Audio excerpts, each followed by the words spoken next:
Welcome to my desk. Today I'm going to be drawing some houseplants.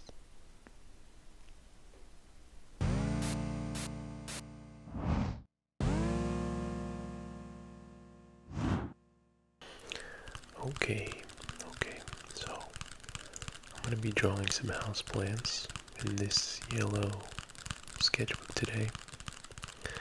I'm going to be using a China marker because I want to focus today on movement, shape, rather than details. And the China marker has like a thick line that's very expressive, so it lends itself more to just the broader shapes and movement than a pencil.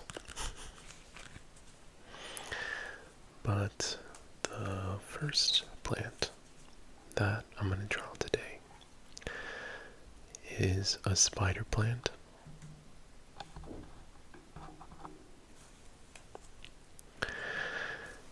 And I actually have a spider plant in my bedroom. They're very easy to take care of. They don't require a lot of water or direct sunlight. They can survive in a lot of different environments. And they're really well known for being especially good at purifying the air in whatever room it is. It releases a lot of oxygen, especially at night. And it's a good starter plant because you don't really have to do much. The one I have, I've had it for honestly years, and I hardly ever water it. I'm not especially good at taking care of plants, I would say, but that one has stuck with me for a while, so definitely recommend it. It's got some pretty sturdy, thick leaves that have this kind of curly shape, and it pretty often produces like its own little babies that you can repot and have more of. So I think it's a good plant. Okay. The next plant that I've got here, I don't have one of these. It's called a Calathea ornata.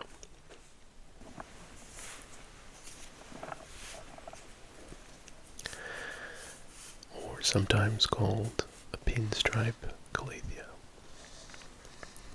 because its dark green leaves have stripes that are either pink or white.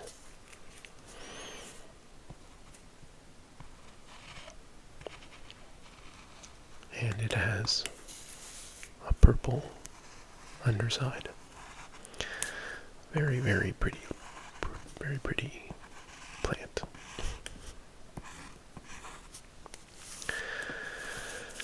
It's a little bit more finicky than the snake plant. You gotta pay a little more attention to it, I think. It's got some sensitivity to tap water. You have to make sure to give it distilled or bottled water. And its leaves can easily be burned by the sun, so be careful with that as well. I think just gotta make sure the soil is moist but not too wet. But I think once you get a normal process going, or routine, it shouldn't be too hard to take care of.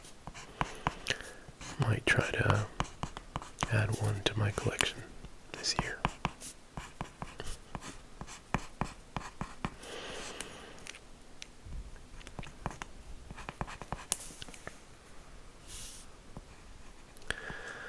Okay, so that's the Calathea ornata.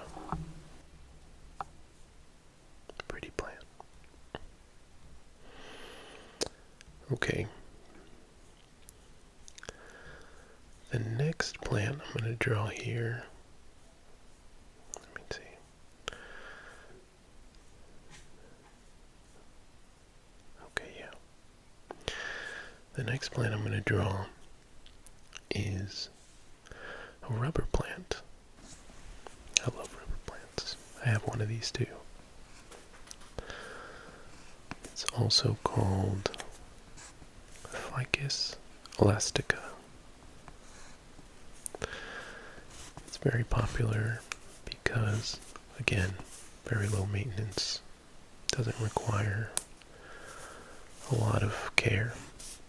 I pretty much ignore mine, and it's always growing new leaves. I don't think it needs much water. It has very dark green leaves and a kind of purpley underside to its leaves. And when the leaves are new, it looks purple as well.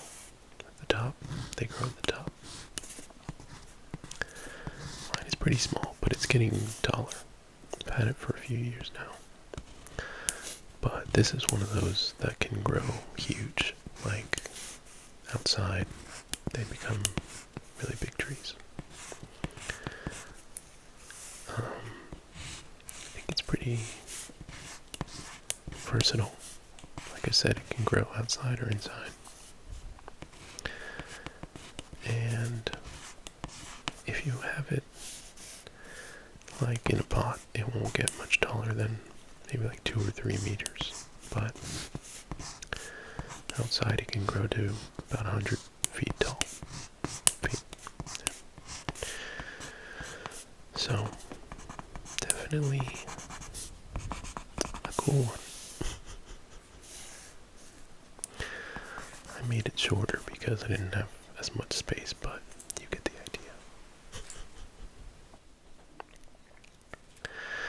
Alright, so that's a rubber plant. I hope you like that one. Alright, let's see. What should I do next? Oh yeah, this one's really cool. This one is called a Euphorbia tirocali. I don't think I pronounced that right at all, but it's also called fire sticks or a milk bush. It's identifiable by its pencil-like green stems, and it has no visible leaves.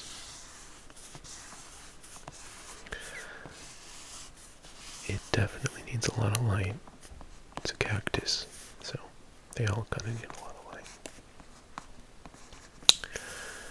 And direct sun is preferable. But because it's a cactus, it doesn't really need a lot of water. So you want to let the soil dry out completely before you water it again. But yeah, in general, very drought tolerant. I don't have one of these, but I think it's really, really cool. I love how the shapes are so expressive. Definitely want to get one in the future.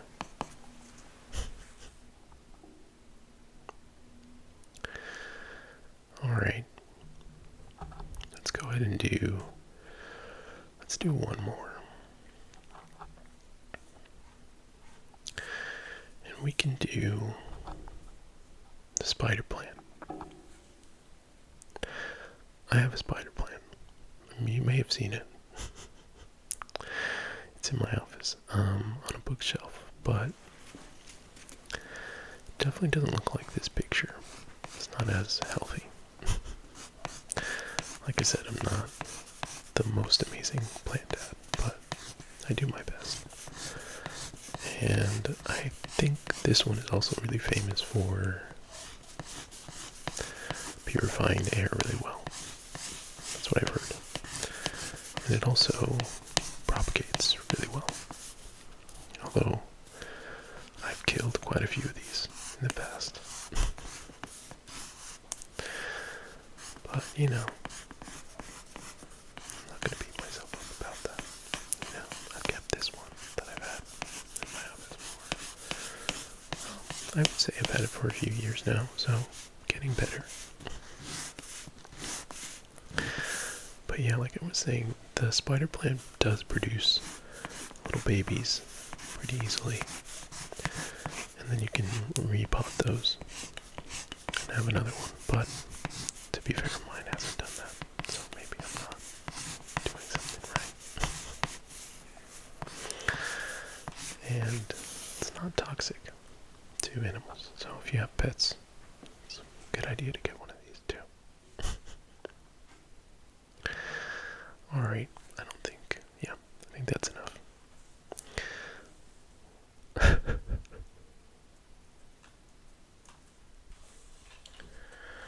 Alright, well, I hope you like this one. Let me know in the comments if you know any plants that are not too easy to kill.